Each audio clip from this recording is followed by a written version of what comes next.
Oi! Hoje a pergunta veio de Viamão. Eu tenho dois amigos que são lá de Viamão e que são muito chiques, que é o Jeremias Werneck, segundo ele jogou no Tamoio, mas nunca ouviu falar.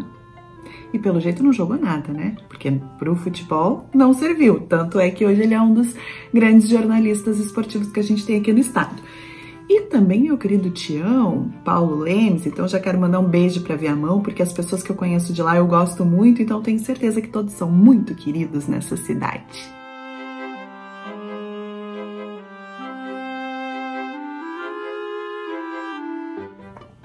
Quero saber se vocês já se inscreveram aqui no canal e se vocês vão me deixar, ó, o certinho de sempre. O pessoal fala, dá um like, mas eu acho tão legal falar certinho, né? Porque aqui no Rio Grande do Sul a gente fala, faz um certinho ali embaixo.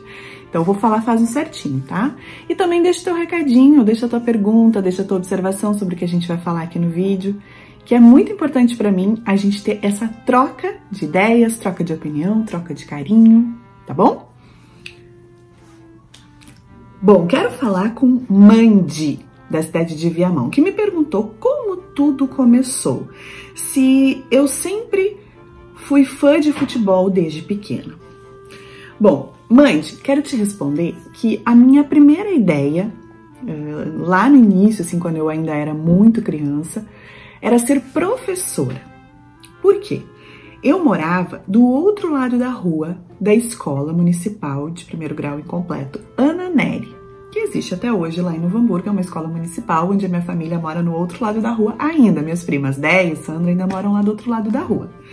Quem for de Novo Hamburgo e quiser pedir açúcar emprestado, pode ir lá na casa da Déia e da Sandra.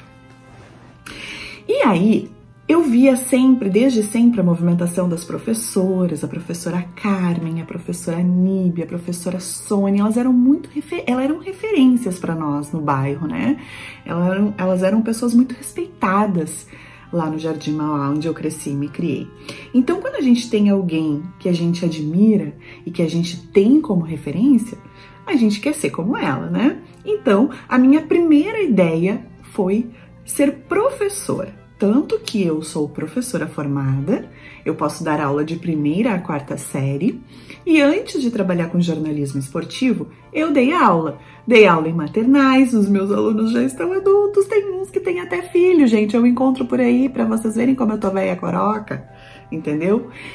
E amo essa profissão, é uma profissão que eu acho linda, que eu acho maravilhosa, e eu tenho muita saudade de tudo que eu vivi em sala de aula com os meus alunos. Uma vez eu quase morri chorando, tive dor de cabeça de tanto chorar, quando eu me despedi da turma de 3ª série onde eu estava dando aula, e eles foram até minha casa, todos os alunos, e começaram a cantar uma música, dizendo que eu tinha ensinado tudo para eles, mas eu não tinha ensinado eles a dizer adeus.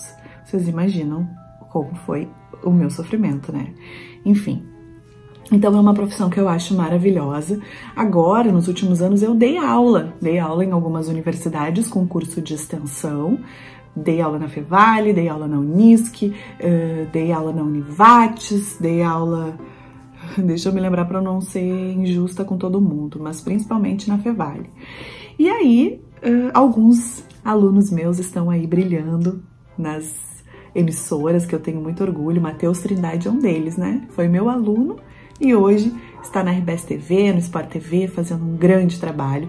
E eu tenho muito orgulho dele ter sido meu aluno, dele ter passado um pouquinho pelas minhas mãos como professora dele.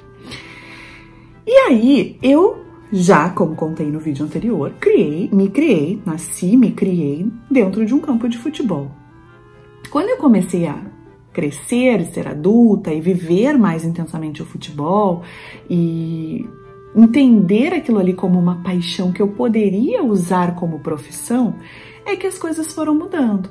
É que eu fui entendendo que eu poderia desbravar um outro caminho, não apenas aquele que eu estava cercada ali, que era o meu mundo, né? Até então, que era o do magistério. E foi aí que eu entendi que eu poderia ir a campo, desbravar esse caminho. Então, assim, respondendo a tua pergunta, Mandy, a minha primeira ideia como profissão era ser professora. Foi o magistério, onde sou formada, estudei, me qualifiquei para tal. Mas quando eu fui crescendo, me tornando adolescente, entendendo os meus potenciais, né? A gente tem coisas que a gente nasce com a gente, outras coisas a gente vai se qualificando ao longo da vida. Mas eu sempre fui muito espontânea, sempre fui muito tagarela, sempre fui muito conversadeira, desinibida. Então isso ajudou muito para que eu escolhesse a profissão ligada à comunicação, que foi o jornalismo no meu caso. Espero ter respondido a tua pergunta e eu tenho certeza que muitas pessoas aqui tinham um sonho quando era criança, né? De ser veterinário, de ser médico, mas conforme foi crescendo, as coisas foram mudando e outros horizontes foram se abrindo. Então a gente nunca pode fechar os olhos para aquilo que a gente vai começando a gostar a partir das nossas experiências de vida, porque pode estar por ali e não por aqui aquilo que a gente quer realizar. Beijo, Mandy. Obrigada pelo teu carinho.